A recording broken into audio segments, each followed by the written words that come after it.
So welcome back, guys. This is the Ninja Movies, back again for an all-new movie review. Today I'm going to be reviewing the 1991 classic Cape Fear, starring Robert De Niro and an all-star cast.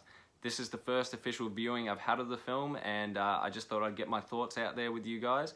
Let me know down below what you think of the film if you've seen it, and if you haven't seen it, definitely do so. So as I said, starring Robert De Niro, one of the most famous actors of all time. I don't really need to go through his filmography, but a couple of favourites of mine are Taxi Driver and Casino. I think he was born to play this in particular role. He killed it in this, probably my favourite performance of his. The film also stars Nick Nolte. I'm familiar with him being the father in the Hulk film, which I've also reviewed on the channel. Definitely go check that out. Jessica Lange, who I know from American Horror Story, she's a really odd woman in this film, as she usually is. And it also stars Juliette Lewis, who I know from Natural Born Killers, which after watching this film and seeing her, being so young again, I need to go back and watch that movie, man. Natural Born Killers is a absolutely slept on film, and expect a review for that in the future. Box office for this movie, it was made for a cool $35 million, and for some reason in my head I built it up that this was a cult classic, but far from it, because it made $182 million back at the box office, so it definitely, was a good investment for the company. Now, the plot of the film.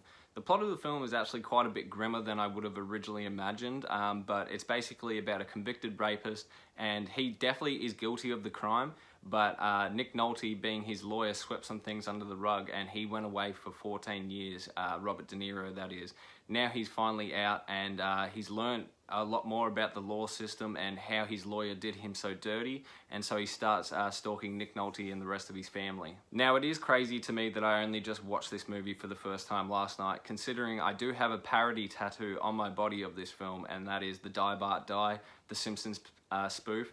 As I said, I'm a huge fan of The Simpsons, always have been, and for the longest time, I knew that Cape Fear was out there, and I knew that, it was a movie that I would enjoy, but I just never got around to seeing the actual film. And that's why I'm doing this review today, because if you guys are in the same boat as me and you've only seen parodies, you haven't seen the actual film, you owe it to yourself, because this movie is a great watch.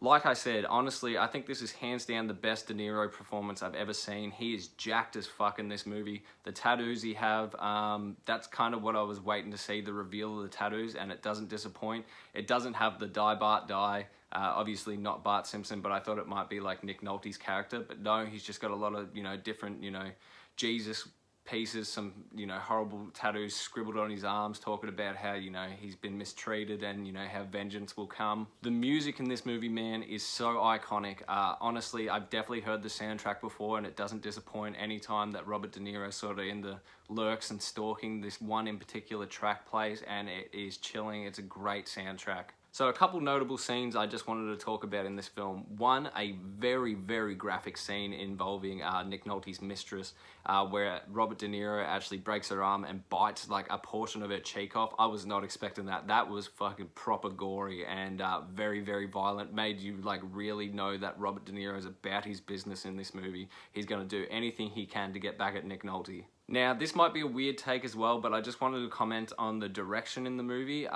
Personally, it was giving me a lot of Alfred Hitchcock's Psycho vibes. Even the remake of Psycho, just the way it was filmed, I don't know. Was it just me? I was just kind of getting this vibe. It was very like a 90s Alfred Hitchcock type film. That's the vibe I was getting. The direction's beautiful, it really is, but that's just the sort of aura I was getting. I don't know if that's weird. Now, with the good also comes, I wouldn't say the bad, but very funny. Towards the end scene of the film, when they actually are on the boat, once again, since I knew the Simpsons parody, I was waiting to see if Robert De Niro actually did hitch a ride underneath the car, and he in fact does on the way to Cape Fear. But the climax of the film takes place on a boat, and there's this one scene where they take anchor, and that's where Robert De Niro makes his way onto the boat. He cuts the anchor free, and I just wanted to say, yes, they were in the middle of this swamp, but the drastic weather change and the way that the whole water is just whirlpools. I'm like, where the fuck is this river at? Like, honestly, it looked like the most torrential water you would ever see, and I just thought it was kind of comedic. It did make the scene tense, but yeah, it really just went from low-key swamp vibe to just like Pacific Storm.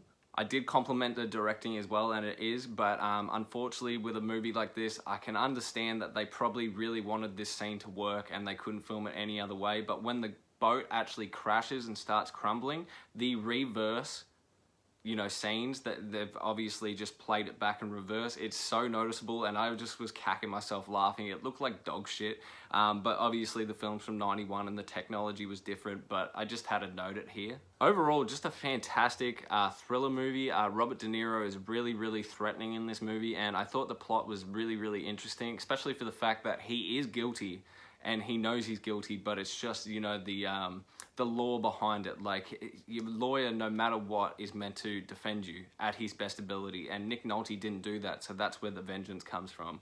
The whole tattoo scene was iconic. Seeing him working out flat stick, iconic. You know, on the phone to the daughter while he's doing sit-ups, hanging from the ceiling, menacing as fuck. And honestly, it's just a movie that I would implore you to see. It's not perfect, but I really did enjoy it. It was dark, it was gritty, it was directed well, with the exception of the reverse scenes and just the comedic ending. I don't know, guys, I just thought I'd bring some light to an old school classic I haven't personally seen. I finally have, and I'm grateful for that. Have you guys seen it? Let me know what you think about it down below, and keep running up the VHS update, and I'll see you guys in the next video.